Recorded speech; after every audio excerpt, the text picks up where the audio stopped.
CJ, Yo. if Florida State and Clemson are happy enough in the ACC, does it shift your needle? They're not. Happy enough. They're not. They're not. Happy enough. And nobody's going to be happy with that being the deal. We've seen this play out. We saw it play out in the Big 12 when the Big 12 made all these concessions for Texas. Remember, Texas wanted out. Texas was going to go Big 10, Pac-12 at one point in time. That's what they wanted to do. And the Big 12 made all these concessions to keep Texas in the conference. And what ended up happening? It alienated Nebraska. It alienated Texas A&M. It alienated Missouri. It alienated Colorado. And those teams bolted. They left. Texas A&M left. Nebraska left. Colorado was like, oh, Oklahoma's leaving. We're going to leave also. Oklahoma State, they're out too because Texas is tripping. We're leaving. Oh, y'all are staying? We're still leaving. And then Missouri looked around and said, oh, no. No, I see what this is. Y'all are not finna leave me here and we're kowtowing to Texas. No, we're out.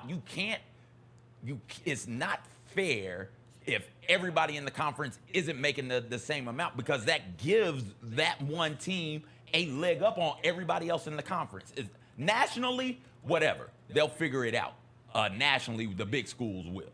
All right? But in a conference, everybody's got to be the same. Otherwise, you're willingly putting yourself at a disadvantage. You're willingly going up if you're Boston College, if you're Wake Forest, if you're Georgia Tech, Virginia Tech. You're willingly going up to the bully before school saying, hey, I know you need this lunch money, dog.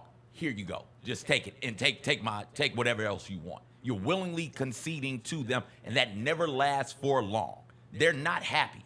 And if they're happy, guess what? If Florida State and Clemson is happy, North Carolina State isn't happy, and that causes upheaval in that conference as well. Now, with all of that being said, I don't know what you do. I don't. I don't think the right move, I don't think a good move is going to the Pac-12. I don't, because I'm not sure what that TV revenue looks like for football, and that is what drives all of this.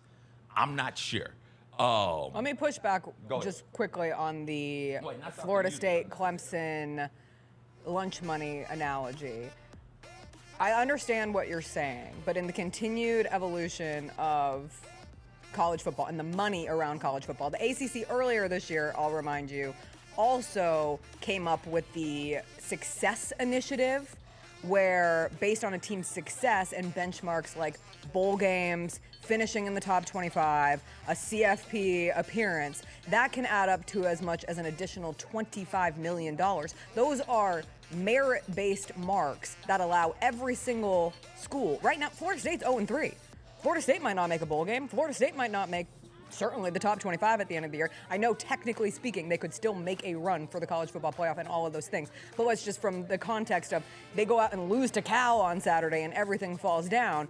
There are other teams in the ACC this year who can then go in this future structure and get their money. It creates a different scenario than what it was in that Big 12. When has merit mattered?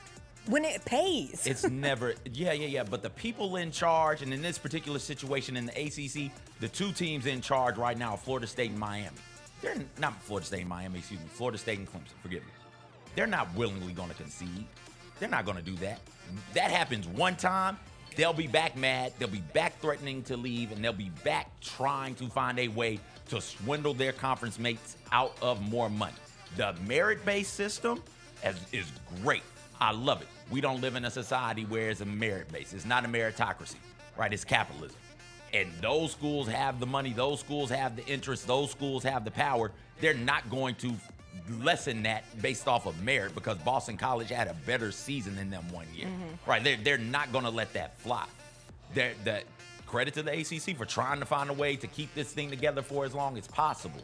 But like the writing is on the wall. Once you start talking about doing this sort of stuff with your conference, people are going to be dissatisfied and they're going to get frustrated. The haves in the conference are going to get frustrated with the have-nots in the conference, and that's going to cause a big enough rift for that conference to implode. The ACC is all but done. You need to go ahead and stick the nail in the coffin and end it. With all of that being said, back to Memphis. I'm not sure what the good move is. And Memphis may just not have any good moves. I'm not sure what the Pac-12 TV rights deal would look like with Memphis and Tulane. And let's say they get the service academies, right? So you've got, the 6 schools already there. You add Memphis and Tulane, and you add the service academies, or you don't. The other school they want to add, according to Canzano's report, is UNLV. What does and we that talked do about for it adds one more better brand of the off-brand schools. I will stand on this until there is a conclusion with this story that a conference of Washington State, Oregon State, Boise State, Memphis, and Tulane, and then you filter in the others, is a better situation than what Memphis has in the AAC right now. And when you don't have a good move to make, when you don't have a great move to make, life is not full of good and great moves all the time. Sometimes it's just the best move for right now. And that is where, if you want to be at the front of the line conference of the non-power conferences, the front of the line is going to be that version of the new Pac-12, which I do hope they rename, because Memphis is not in the Pacific. I don't know what they can name it, but I also want the brand because I want this visor to last forever. They tried to kill it. That's the brand. That's the Fine brand. by You me. can't rename it. Fine. I'm looking at the Great Mississippi River is my Pacific Ocean. When I look out my window at the Mississippi, I see the Pacific Ocean. It brings me back home. Obviously, I'm biased, but I also truly believe that this is the best thing for Memphis, because you are desirable, because you are going to a conference that looks, I don't know what degree more desirable than the AAC, but the eyeball test and the gut test say, I'm more interested in watching any of those opponents come into the Liberty Bowl, the Liberty Hole, Simmons Bank Liberty Stadium, than what's coming in with the AAC right now. And from a television standpoint, it's not just physically going and watching those games in person, it's what's drawing me to turn on my TV. And my TV gets turned on for every college football game, so what gets other people to turn on their TV? how much more valuable is Memphis versus Fresno State than Memphis versus East Carolina? Memphis, Fresno State, Pac-12 after dark, Memphis after dark. That is what the question becomes to me. And for me, it's not that much more valuable. It's not. And I hear you. The best move for right now is the best move right now. Go to the Pac-12. Is that the best move for the future? Is that the best move for 2 or 3 moves down the line? Because you tried that. You hopped in the Big East because that was the best move for right now. Look at us. We're in the Big East. We've got everybody's leaving the Big East? Louisville's leaving the Big East? Right. What are we supposed to do now? But you remember that happened to Boise State and San Diego State too. So you're getting 2 of the schools that were also victims. in the Big East at Right. one point, right? But those schools left, and then the conference valuation goes way down. Memphis has got to find a way to partner with one of these programs that matter, and nobody in that Pac-12 matters. They just don't. They're great stories, especially when they're on. Boise State is fun. If they mattered, they would have gotten taken if they mattered. There was a number crunch. They did not matter enough to get to the Big Ten, but that does not mean that they do not matter. They don't matter, because if they mattered, Big Ten would have.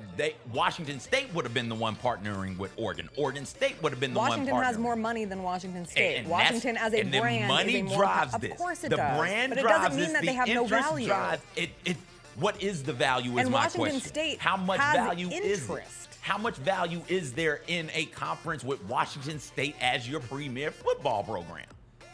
How many? How much? If the pillars of your conference, and let's say Memphis does go, it's a if whole the pillar lot more is than your conference Washington with Rice State, and Charlotte. What's and the UTSA. money? What's the money? That is the. And that is. However, I don't think the money is there. Question mark. I don't think how many what? $1 million I thought you question said mark. billion. I was like, oh no, don't put a B in there. Listen, I'm biased, but I'm not Pac-12 valuation at $1 billion. I wonder if the top of that conference, the pillars of that conference, would be who? Washington State, Boise State, Memphis, Oregon State. Yes. How much interest is there in that? The Jessica Benson Show with CJ Hurt, live every weekday at 8 a.m.